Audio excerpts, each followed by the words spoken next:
Hi everyone, this is chapter 21 on the lymphatic system. Infection. So the lymphatic system, its main job is to return any fluid that leaked out of the blood vessels that didn't get back into the blood. So it's going to pick up any excess fluid and return it to the blood supply. So it consists of three main parts. It is a network of lymphatic vessels that we collectively call the lymphatics, the lymph, which is the fluid that's found in the vessels, and the lymph nodes, which are filters that clean the lymph.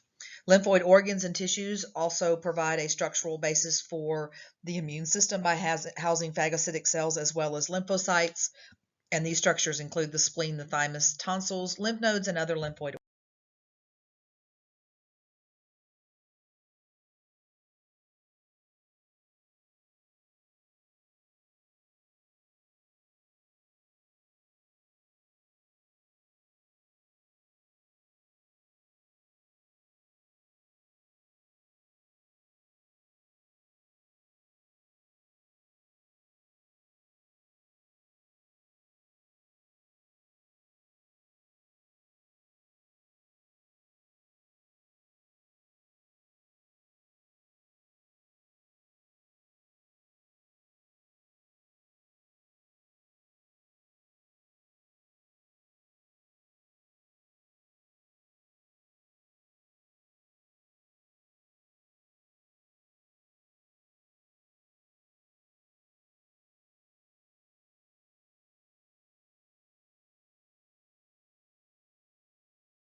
lymphatic vessels. Lymphatic capillaries are like little sponges that weave into the tissue cell between the cells and the capillaries. You won't find these in the bones, the teeth, the bone marrow, or the central nervous system. The central nervous system uses its cerebral spinal fluid for its drainage of any excess fluids. They are very similar, the lymphatic capillaries are, to blood capillaries, but they're way more permeable. They can suck up or sponge up larger molecules and particles than the blood capillaries can. This can be an unfortunate thing because this is a route for pathogens or cancerous cells to travel through the body. So if they get into the lymph system, they can move throughout the body. So some of the things that the lymphatics can pick up that the blood capillaries can't are proteins and cell debris, pathogens, and cancer cells. So taking a look at the picture on the right-hand side, it's showing you there's capillary, all that green stuff. So green's our new color that we look at. Green means lymphatic system. So you notice that these are kind of wedged in between those capillaries there and just picking up any fluid that has been pushed out at the capillary that didn't get picked back up. Looking at the left-hand side there, you can kind of see how the whole structure works. So you've got the heart up at the top and the arterial system get down to the capillaries where we have the exchange, and any fluid that didn't get picked back up on the venous side of the capillary and moved back up to the heart is going to run through the lymphatic system and be dumped back into the blood supply right at the entry to the heart. So the distribution and structure of the lymphatic vessels, the increased permeability is due to two specialized structures. One is that the lymphatic vessels have these things called mini valves. They're like shingles. They have overlying cells, epithelial cells, and those mini valves are anchored to some filaments that allow them to be pulled open when the extracellular fluid volume becomes increased. It increases. In other words, we have a lot of fluid we need to move. This is going to kind of flare open, and it's going to allow that fluid to be pulled up. And decreases in the extracellular fluid are what close those mini valves. We also have some specialized structures called lacteals, and we will come back to lacteals again in digestive system. These are lymph capillaries that are in the intestinal mucosa, specifically in the villi, and they are absorbing the digested fat off of your digestive system. The protein and carbohydrate is going to go through the hepatic portal system over to the liver, but fat does not go that way. So when the lymph, which is again the fluid that's in the lymphatic vessels, the plasma, has fat in it, it becomes a fatty kind of a milky color, and they refer to it as chyle.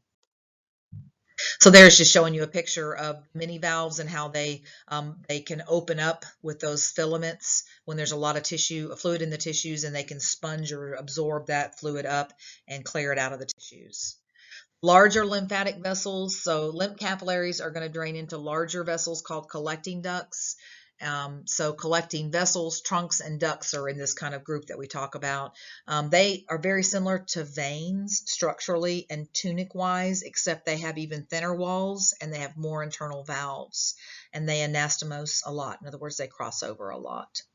So collecting vessels in the skin travel with the superficial veins, but deep vessels travel with the arteries. The lymphatic trunks are formed when you take the large collecting vessels and you put them together, and they drain an area of the body, and they are named for the region of the body that they drain. So there are a pair in the lumbar area, there's a pair in the mediastinal area, there are a pair in the subclavian area, and there's a pair in the jugular area, and then there's a single lymphatic trunk in the intestinal area.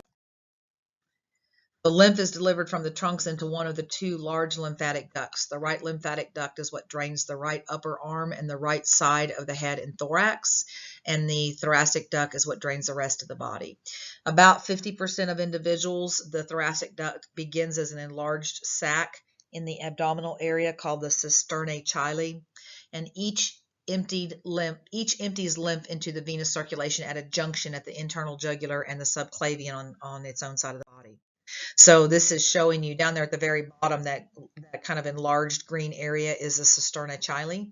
And then you see how that starts, the tube starts to go up. That's the thoracic duct. Then there's a branch off of that. That branch off that is the right lymphatic duct. You notice when they get all the way up to the top where you've got your internal jugulars and your subclavians, that's where the entrance into the venous circulatory system, that's where the lymph is dumped back in. This picture shows you the pattern of which vessel, lymphatic duct, is draining what part of the body. So the green area is what's drained by your right lymphatic duct, and notice that that is the smaller portion of the body. The left one is the left side of the body, and all of the lower half of the body is drained by the thoracic duct. I don't know why those are not proportional. I don't have an explanation for that. Lymphangitis is a condition in which the lymph vessels become red lines underneath of the skin, so you can see them, and that's caused by inflammation of the larger lymphatic vessels that contain their own blood supply, called the vasovasoria. So we saw a vasovasoria with the blood vessels, and the same thing's true for the larger lymphatics. They have their own blood supply, so it becomes congested with blood. The larger lymphatics, like your blood vessels, receive their nutrients from branches of that structure. Lymph transportation or lymph movement is really slow. It's a low pressure system like the venous side, and it's propelled back to the heart with the same mechanisms that the venous side of your circulatory system uses, including the squeezing of the skeletal muscles. So the skeletal muscles kind of squeeze the vessels, the lymphatic vessels, and push the lymph upward just like it does in the veins. The pressure changes that are created in the thorax during breathing, valves, just like we had in veins, pulsations of the nearby arteries, and then there is some smooth muscle in the wall of the lymphatics that helps to pull that back up to the heart. Physical activity helps to increase the flow of lymph. Again, why you're dragging that poor patient out of their bed and moving them around after surgery is that we want to get the blood moving, but we also want to get the lymph moving. Anytime someone is immobilized for any type of area, they're going to need some type of therapy that's going to help to push that lymph up for them. Lymphedema is severe localized edema. It's caused by anything that blocks the normal return of the lymph to the blood. So it could be a tumor that's blocking the lymphatic, or the removal of the lymphatics, which was sometimes a common outcome in a radical mastectomy. Lymphedema may improve if some of the pathways are able to stay and are able to enlarge somewhat. Let's talk about the cells, the tissues, and the organs associated with this system. So the cells consist of the immune system cells that we'll be talking about in the next chapter, and then the support cells that form the lymphoid tissue structures themselves. So the immune system cells are the lymphocytes. So the white blood cells that we talked about in the blood chapter called lymphocytes are the cells that we find associated with this system. T cells and B cells. So T cells are the T lymphocytes and B cells are the B lymphocytes, and we'll talk about what that means a little later on. So T cells and B cells are going to protect against antigen. So antigen is anything that the body perceives as foreign. So as that lymph is being sent through the lymph nodes, we're going to find out that we have lots and lots of these immune cells in there. And basically what they're going to do is they're going to be looking for bacteria and toxins and viruses and anything that shouldn't be there, cancerous cells, mismatched red blood cells, anything that's considered to be foreign, and it's going to attack them. So T cells are going to manage this immune response, and they are going to attack and destroy those infected cells. B cells are going to do their little process a little bit differently. They're going to produce plasma cells, which are going to secrete antibodies, which are chemicals that are going to mark the bad guys, the antigens, for destruction by phagocytic cells or by other means that we'll talk about in the next chapter. So some other lymphoid immune cells that you might find, macrophages. Macrophages we've seen lots of times. These phagocytose foreign substances and help to activate T cells, and then dendritic cells, which capture antigen and deliver them to the lymph nodes, which also helps to activate the T cells. Then the second group of cells that you have in these structures are the supporting lymphoid cells that are going to produce the reticular fibers called the stroma. So these groups of cells are called the reticular cells. So stroma is like a net that's built to create this scaffolding for the immune cells.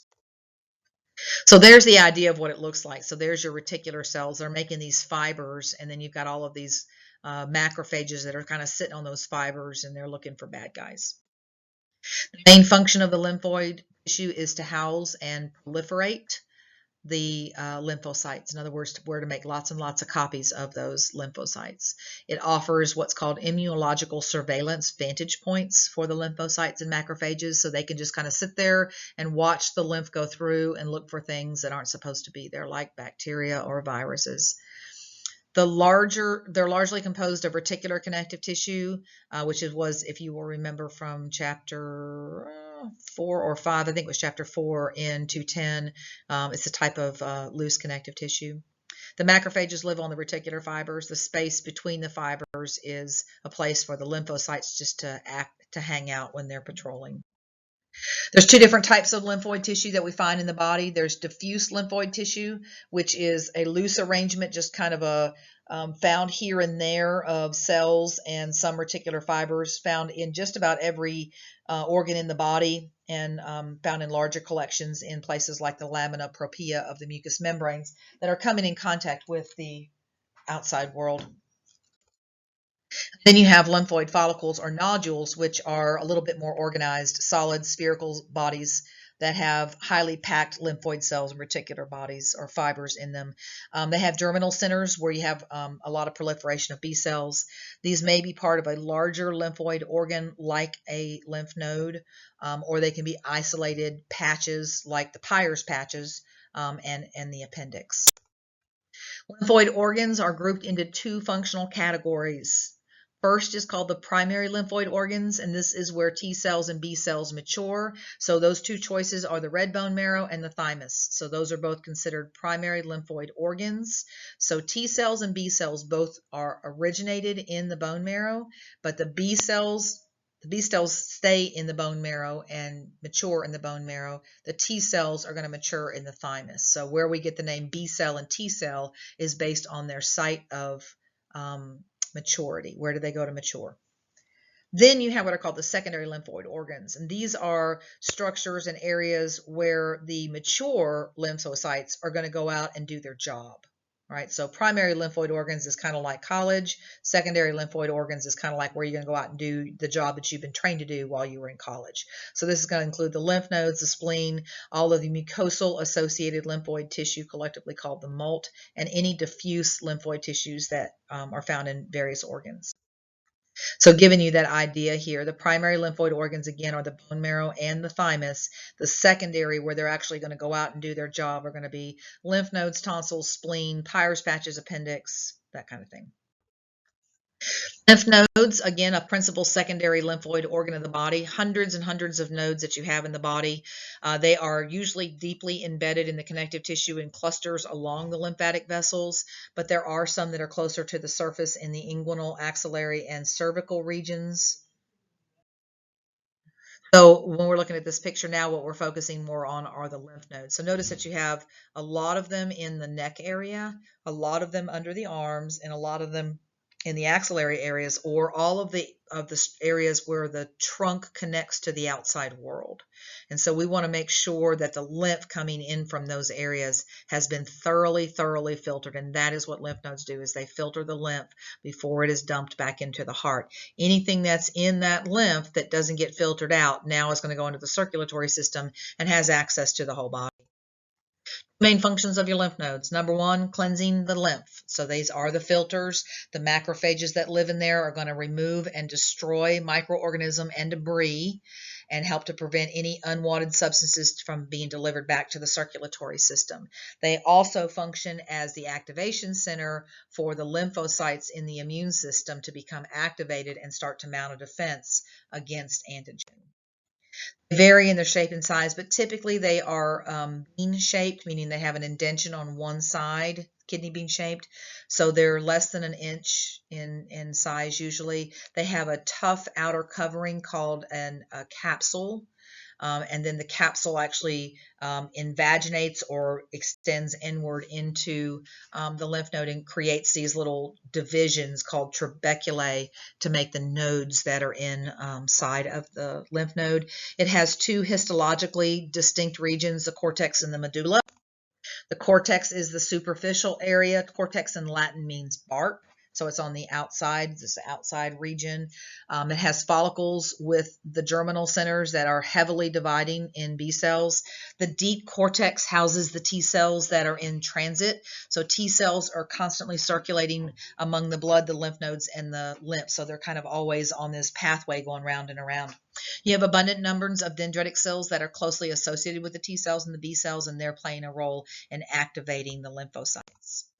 Medulla is in the middle of the lymph node. So these are medullary cords that extend inward from the cortex, and they contain the B cells, T cells, and plasma cells.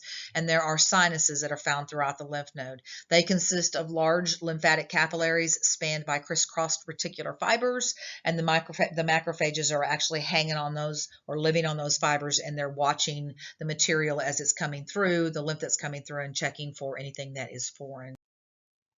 So there's a picture of a lymph node. Notice that the afferent are the lymphatic vessels that are coming into the lymph node. The efferents are the ones that are going out at the hilum. You see the trabeculae, which are the kind of pale pink. They almost look like room dividers, right? Those are invaginations of the capsule. And looking at this from a microscopic view. Lymph enters the convex side of the nodes via the afferent lymphatic vessels and travels through the large subscapular sinus and then into the smaller sinuses that are found throughout the cortex and the medulla, and then it enters into the medullary sinuses and finally goes out the concave at the hilum via the efferents. And so again, note that there are fewer efferents than there are afferents, and what that does is slow down the flow of the lymph so that it's forced to kind of meander around inside of the lymph node, which gives the lymphocytes and the macrophages plenty of time to make sure that it has thoroughly filtered that lymph for any foreign pathogens. The lymph travels through several nodes before it's returned back into the circulatory system. So again, there's a picture of that lymph node. Buboes, this is an inflamed, swollen tender lymph node that results when the nodes have become overwhelmed by what they are trying to destroy. The condition is also referred to as swollen glands, and so sometimes you can have pus in the buboes, and bubonic plague, which was horrible plague that occurred during the medieval times. The Black Death is the other name for that.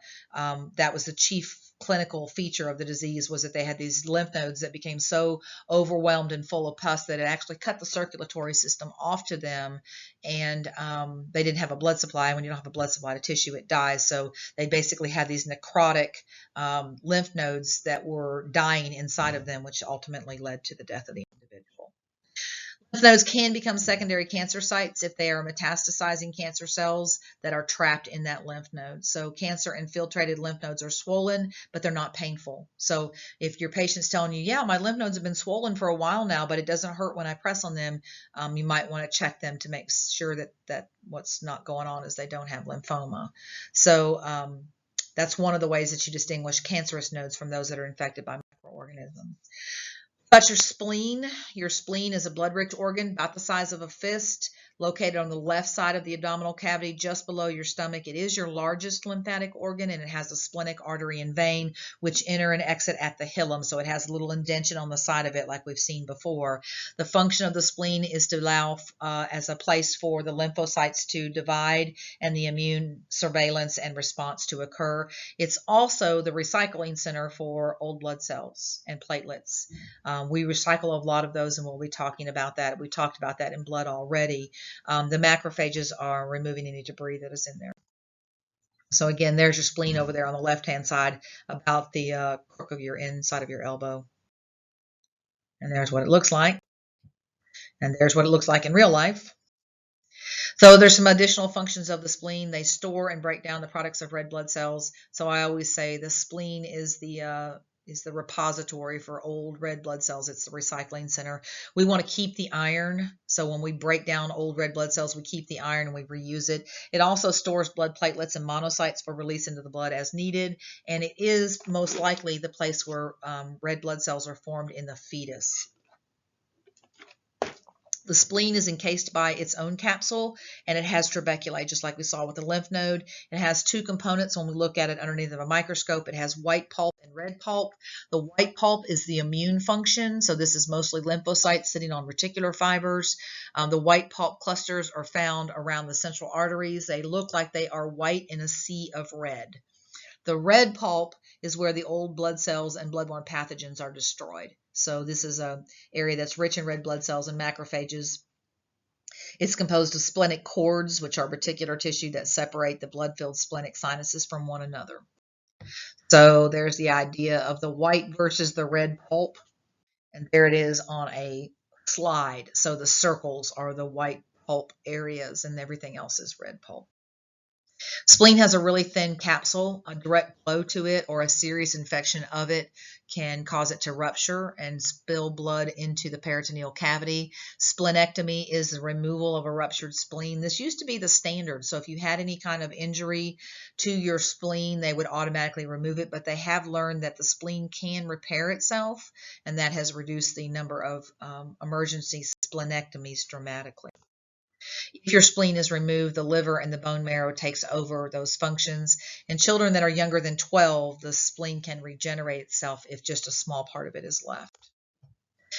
Mucosal associated lymphoid tissue, MALT, that's what that stands for. So this is lymphoid tissue in the mucous membranes throughout the body. So we have mucous membranes lots of places in our body, and the lymphoid tissue that is associated with that is referred to collectively as MALT. And so what it does is help to protect from pathogens that are trying to enter into the body. It's found in the respiratory tract, the genital urinary tracts and organs, the digestive tract, tonsils, Peyer's patches, appendix. So let's talk about tonsils. These are your simplest of your lymphoid organs. They form a ring of lymphatic tissue around the pharynx or your throat, and they appear as swellings of the mucosa. They are named according to their location. The palatine tonsils are found on the lateral wall of your throat. They're the largest and the ones that often become infected. The lingual tonsil is the lumpy one at the base of your tongue that you may or may not have known was there. The pharyngeal is also called your adenoid, which is located behind your nasal cavity at the very top of your pharynx. Tubal tonsils are the tonsillar tissue that's located at the opening of the auditory tubes into the pharynx. Tonsils function to gather and remove pathogens in the food or the air that's coming into the head. They contain follicles with germinal centers and scattered lymphocytes. They're typically not fully encapsulated. They have an overlying epithelial layer of tissue that invaginates and forms these things called crypts, and the bacteria or the particulate matter enter the crypt where they are trapped and destroyed.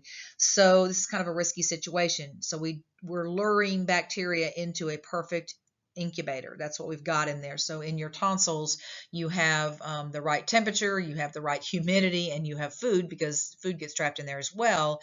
And so now we're luring bacteria into those, and we kind of make this ideal situation. Hopefully your immune cells become activated and build memory cells against those pathogens. But in some people, that doesn't happen right, or they have really deep tonsillar crypts and they end up having chronic infections in their tonsils and end up having to have their tonsils removed. So there are the different tonsils. You can see the little patches of yellow in the picture at the top, and then at the bottom they're showing you a histological sample of a tonsil, and you can see the tonsillar crypts, which are those deep tunnels that are in there that hopefully are going to trap things that the white blood cells will get rid of in there again, which can be the cause of tonsillitis in a lot of people. Peyer's patches are clusters of lymphoid follicles that are found at the distal portion of the small intestine. They're also called aggregated lymphoid nodules, and they're very similar to tonsils. And so their function is to destroy bacteria and preventing it from going from the intestines over to the blood supply. So as we break down food, it passes over the intestinal lining and into the blood to be carried up to the liver via the hepatic portal. Any bacteria that's in there is going to go into the blood as well. So the materials that are crossing over the digestive lining and going into the blood supply have to go through this gauntlet of lymphoid follicles called Peyer's patches to filter out any bacteria, and they generate memory lymphocytes as well. So there is the idea. You see those follicles, those circles right there. The food, broken down food, is trying to pass over to the lumen, and they have to pass through that gauntlet of those to make sure that there's no bacteria in there. The appendix is an offshoot of the first portion of the large intestine called the cecum, and it has a large number of lymphoid follicles in there. Location aids in the function, like Peyer's patches, destroys bacteria, prevents them from breaching the intestinal walls, and also generates memory lymphocytes. So that's what they're showing you there. The Peyer's patches, which are actually embedded in the wall, you cannot see them. They are microscopic, but you can see your appendix. The thymus is a bilobed lymphoid organ that's found in the inferior portion of the neck. It extends into the mediastinum and partially overlies your heart. It is a lymphoid organ where T cells mature. So this is where T cells get their name from, the thymus.